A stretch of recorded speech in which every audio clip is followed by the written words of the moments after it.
Elections खत्म हो चुके हैं, जितने जगह के हुए, जो जीता जो हारा वो नहीं। एक नया होता है ना, कुछ हद तक कॉन्स्टिट्यूशन या कॉन्स्टिट्यूशन मशीनरी पे सवाल उठ चुका है, बिकॉज जब कोई हार जाता है वो अच्छे से होता है ना, विद रिस्पेक्ट विद ऑनर अपना पोस्ट छोड़ के आगे बढ़ता है। पर अब क्योंकि 75 साल के बाद बहुत कुछ नया हो रहा है हमारे देश में, एक और नई चीज हुई है कि ममता बनर्जी मैम जो हार चुकी हैं, ठीक है, मतलब 2/3 मेजोरिटी ऑपोजिशन को मिला है एंड शी हैज एकदम लॉस्ट। ऐसा नहीं कि बॉर्डर लाइन केस है, she is lost. Now she is refusing to resign. Resign मतलब बस नाम का रह गया कि अच्छे से आप रिजाइन करके आगे बढ़ जाइए, बस। She is refusing as if she is saying कि पुष्पा याद है ना, मैं नहीं झुकेगी, ठीक है। एक साइड इलेक्शंस के टाइम में भी आपने देखा होगा, एक साइड पूरा Indian electoral machinery plus the central government, और एक side the tigress of India Mamata Banerjee, दोनों लड़े। पर जो भी इलेक्टोरल वोट था, जो भी आम जनता ने चाहा कि हाँ वो जो भी करना चाहते हैं, रिजीम चेंज करना चाहते हैं, अब क्या, ये है कहानी कि सोचिए बीजेपी या फिर एनडीए जो बोलना है बोलो, 260 सीट जीते, that is 2/3, and Mamata Banerjee 80 seats. उसके बाद दोनों साइड से ये था वो था, इलेक्शन मशीनरी का दिक्कत है, वो चल रहा था। अब नॉर्मल क्या होता है कि जो चीफ मिनिस्टर होता है, सिटिंग चीफ मिनिस्टर होता है या इनकम्बेंट चीफ मिनिस्टर होता है, वो रिजाइन करता है और मूव ऑन करता है। बट कहानी में ट्विस्ट आना जरूरी है। Mamata Banerjee saying she will not, she refuses to resign defeated by conspiracy. मतलब वो कह रही है कि पूरा इलेक्शन मशीनरी, पूरा स्टेट पावर मिलके उनको गलती से या गलत तरीके से हराया। वो ऐसा पब्लिकली कह चुके हैं कि उनकी मॉरल विक्ट्री हुई है, पर on ground she has lost. तो अब कोर्ट में केस चलेगा, बहुत कुछ चलेगा, होता है ना, she is looking through legal options. But अब क्या होगा if she is not willing to resign, मतलब वो अपना गद्दी नहीं छोड़ना चाह रही है, और नेक्स्ट दावेदार को लोग चूज कर चुके हैं कि भाई नेक्स्ट दावेदार आप बनेंगे, पर महाराजा साहब जाने को रेडी नहीं है। इसमें संविधान क्या कहता है और आम जनता क्या कह रही है, ठीक है, ज्यादा डीप नहीं, बहुत सिंपल है। शी हैज टू रिजाइन, ठीक है, आइदर फोर्सफुली और थ्रू कॉन्स्टिट्यूशन मेथड्स और थ्रू रिक्वेस्ट मेथड। बट संविधान, सारा कन्वेंशन यही कहता है सिंपल में कि भाई इनको जाना है। बस अब एक डिबेट छिड़ गया है। हर बार हर बार यूजुअली ये कहा जाता था कि गवर्नर फोर्सफुली सेंटर के आइडियाज को स्टेट में डाल रहा है, कि गवर्नर क्या है, एक मीडियम है, जो सेंटर कहता है वो स्टेट में लागू करता है। इस बार उल्टा हो रहा है कि गवर्नर का ही क्वेश्चन किया जा रहा है, भाई तुम कर क्या रहे हो, you have all the powers, discretionary power, इतना पावर है तुम्हारे पास, why are you not able to follow the people's mandate, कि जो आम जनता चुन के लाई है उसको गद्दी पे बैठाने में इतना टाइम क्यों लग रहा है, या बस नॉमिनेट करने के लिए इतना टाइम क्यों लग रहा है, ठीक है। अब कॉन्स्टिट्यूशन मशीनरी देखिए, ये है 4 तरीके से जो फेज ऑफ पावर होता है ना, चेंज ऑफ पावर होता है, जो पुराना था। सबसे पहला, this is a formal thing, ये जो नॉर्मली होता है कि भाई हम हार चुके हैं, हम हार एक्सेप्ट करते हैं, डिफीट एक्सेप्ट करते हैं और मूव ऑन करते हैं, ये पहला पार्ट था। सेकंड पार्ट ये है कि हो सकता है आप रूलिंग पार्टी हो, बहुत बार हुआ इंडिया में कि आप गद्दी पे हो बैठे हुए, देखो गद्दी बोलना गलत टर्म है, मैं मान ले रहा हूँ, इट्स नॉट राजा महाराजा की सीट नहीं है, पर इंडिया में लगता है ना पावर में आ गया, गद्दी मिले, उस सेंस में बोल रहा हूँ। तो अगर आप गद्दी पे हो और आपके पास नंबर्स नहीं है, there are not enough numbers to support you, कि आपके पीछे उतने एमपीज या एमएलए खड़े नहीं है, तो फिर ये होता है कि भाई मेजोरिटी यू हैव लॉस्ट और आप खुद से अच्छे से छोड़ देते हो। Third, this is the twisting angle, ये इंडिया में बहुत कम देखा जाता है, टू माय नॉलेज अभी तक ऐसा हुआ भी नहीं है। थर्ड पॉइंट ये कहता है कैसे गद्दी चेंज होती है, कि संविधान में लिखा हुआ है द रूलिंग जो भी गवर्नमेंट रहेगी दैट विल बी फॉर 5 साल, एग्जैक्टली 5 साल के लिए आपके पास पावर रहता है, अगर सब कुछ आपके हिसाब से चल रहा है तो अब क्या हुआ है 2021 में, नॉट मेंशन, 2021 में मई 7 को, ठीक है, वहां पे पिछले बार लिया गया था शपथ ग्रहण समारोह, मतलब ममता बनर्जी टुक ओथ। अब 8 तारीख को प्रॉपर 5 साल हो जाएंगे, तो कुछ भी केस में she had to leave that position, ये भी एक क्लॉज। और फोर्थ, अगर कुछ नहीं समझ में आता है तो गवर्नर के पास हमेशा प्रेसिडेंट्स रूल लगाने का हक बनता ही बनता है, क्योंकि जो संविधान में कहा गया, जो कन्वेंशन में कहा गया, that is not being followed, और इसको मद्देनजर रखते हुए गवर्नर साहब खुद से प्रेसिडेंट रूल लगा सकते हैं। ये था अगर अच्छे से चीजें चल गई तो।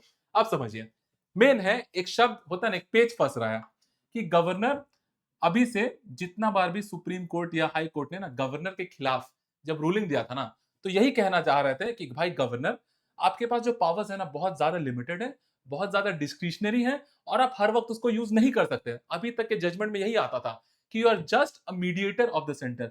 अब चेंज हो गया ये, या फिर होने वाला है। अब कहा जा रहा है भाई गवर्नर तुम्हारे पास बहुत पावर है, कुछ तो करो। ये एक शब्द होगा, देखिए आर्टिकल 2-3 याद रखिएगा, एक 163 है, एक 164 है, और ये अच्छी पार्ट 164 का, the governor appoint the CM, ठीक है, एवरीवन नोस सीएम वही बनता है जिसके पास नंबर्स हैं, जिसके पास रूलिंग पार्टी है। And other ministers on the CM's advice, रट्टा हुआ होगा, established by the doctrine of pleasure. मतलब कोई भी चीफ मिनिस्टर तब बनता है अकॉर्डिंग टू दिस आर्टिकल जब he follows the doctrine of pleasure of the governor. मतलब जब तक गवर्नर खुश है, मजे में है, तब तक आप सीएम बन सकते हैं। ये बस बोलने के लिए, ठीक है, अभी क्लियर कर दे, नेक्स्ट स्लाइड में आते हैं। ये बस बोलने के लिए।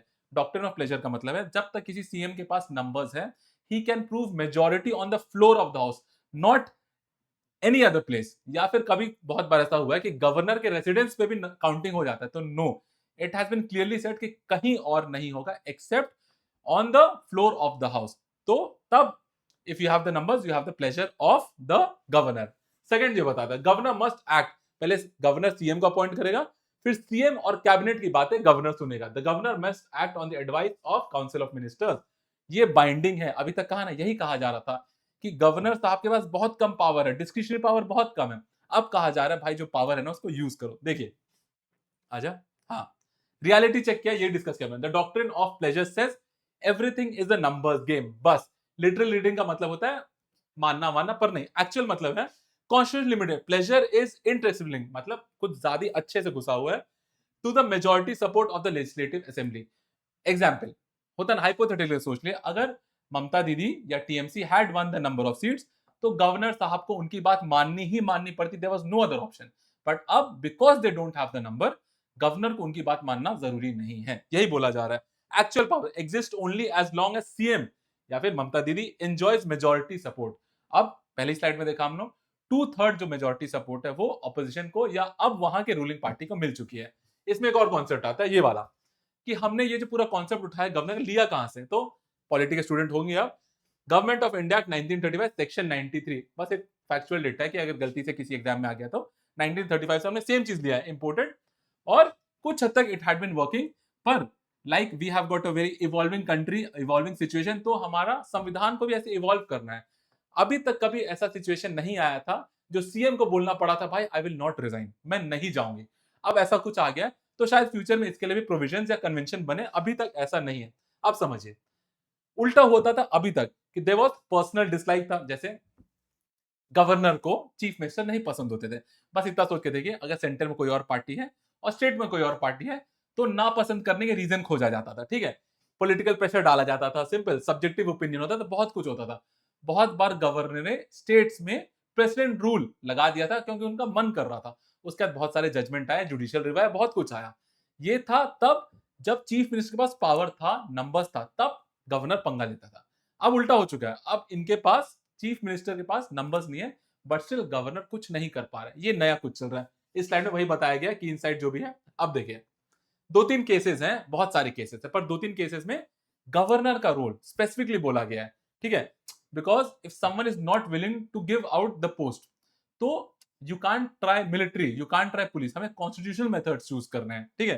तो ये तीन केस बहुत सारे और केस हैं, पर ये तीन केस के हिसाब से कहा गया था। राम प्रसाद केस में governor reports are entirely subject to judicial scrutiny. मतलब पहले गवर्नर बोलता था भाई हम प्रेसिडेंट रूल लागू कर देंगे, मशीनरी अच्छी नहीं चल रही स्टेट में, तो ये सब चीजों को बोला गया नहीं भाई अगर आप ऐसा कुछ बोलेंगे तो हाई कोर्ट सुप्रीम कोर्ट में केस जाएगा। उसके बाद नबम रबिया केस, ये बहुत रिसेंट केस था। Discretion is incredibly narrow, governor can not summon or prorogue the house against CM advice. अगर सीएम खुद बोलेगा ना तभी कर सकते हैं, नहीं तो नहीं कर सकते। एंड दिस पिछले साल का केस है, बहुत ही इंटरेस्टिंग केस था जब तमिलनाडु और वहां के गवर्नर उस टाइम में आर रवि के अंदर बहुत टसल हुआ था और ये केस सुप्रीम कोर्ट में गया था। सिंपल बता रहा हूं, तमिलनाडु में बहुत सारे बिल्स पेंडिंग थे, पर और ऐसे bills they've got the majority over there, तो जो भी बिल्स पेंडिंग थे वो पास हो जा रहा था, पर गवर्नर हर एक बिल को प्रेसिडेंट के लिए अपॉइंट कर देता कि when president will sign, and president used to take his time to some extent. कुछ बिल्स 2-2 साल तक पेंडिंग थे। तो तमिलनाडु सुप्रीम कोर्ट पहुंच गया और पूछा गया था बस सिंपल में कि भाई आप हमें ये बता दीजिए कि प्रेसिडेंट के पास कोई लिमिटेशन है या नहीं है कि कितने दिन तक साइन करना है या साइन नहीं करना है। तो सुप्रीम कोर्ट ने बोला था कि भाई गवर्नर के पास 3 महीने हैं और अकॉर्डिंगली प्रेसिडेंट के पास 3 महीने हैं। अब सोचिए पहला बार ऐसा हुआ कि सुप्रीम कोर्ट ने गवर्नर को और महामहिम प्रेसिडेंट को अपॉइंट किया या प्रेसिडेंट को इंस्ट्रक्ट किया कि आपके पास इतना ही लिमिटेड टाइम पीरियड है जिसमें आपको बिल के बारे में हाँ करना है या ना करना है, वापस भेजना है।